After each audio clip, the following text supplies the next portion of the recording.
Você não teve nenhuma conta rejeitada pelo Tribunal de Contas, nenhuma conta rejeitada pela Câmara, você não teve nenhuma denúncia pelo Ministério Público no seu governo. O que você fez para poder, você conseguir tocar um governo com muita realização e não ter esses problemas com a justiça que, na maioria dos casos, os prefeitos têm?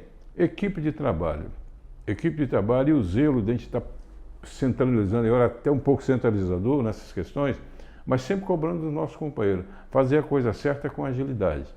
Então nós tínhamos uma equipe que trabalhou muito bem e, graças a Deus, não tive nenhum problema com o Tribunal de Contas.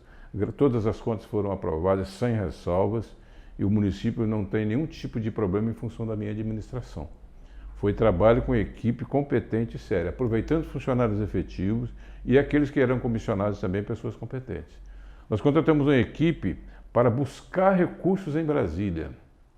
Uma equipe composta por uma empresa aqui de Marechal Floriano, onde tinha um ex-prefeito e mais duas pessoas que eles encaminhavam a emenda ao parlamentar, o parlamentar encaminhava o valor que ia mandar e dali eles faziam os projetos,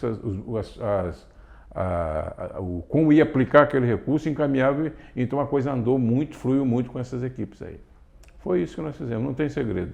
Agora, Zé, você, durante os 12 anos de mandato de deputado, você sempre fez parte da Comissão de Finanças, Comissão de Orçamento, você sempre esteve muito envolvido com essa questão de orçamento do Estado, né?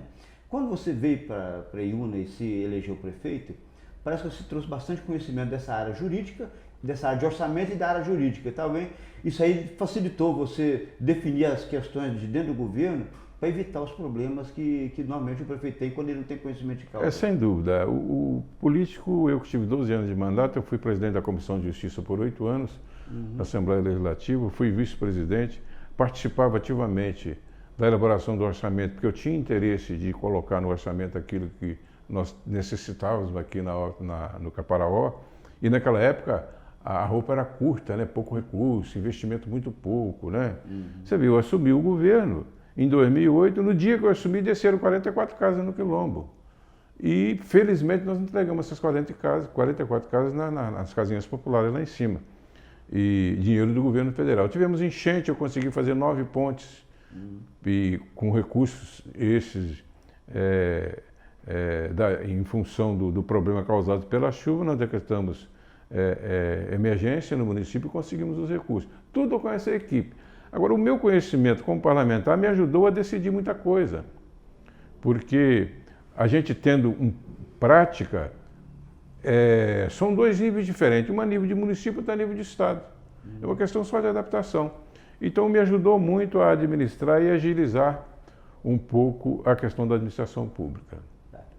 Das obras que você realizou, que você edificou, né, no seu mandato, qual que você tem mais carinho por ela, qual que trouxe mais vantagem para a população? Eu tenho que dizer o seguinte, eu acho que a reestruturação do município com relação ao maquinário, caminhões, transporte, a parte logística, isso foi uma coisa que nós fizemos e eu agradeço muito aos deputados, ao governo do estado à época. E esse calçamento, esse asfaltamento que nós fizemos aqui no centro, até lá no Quilombo, isso melhorou muito o deslocamento, a mobilidade facilitou muito.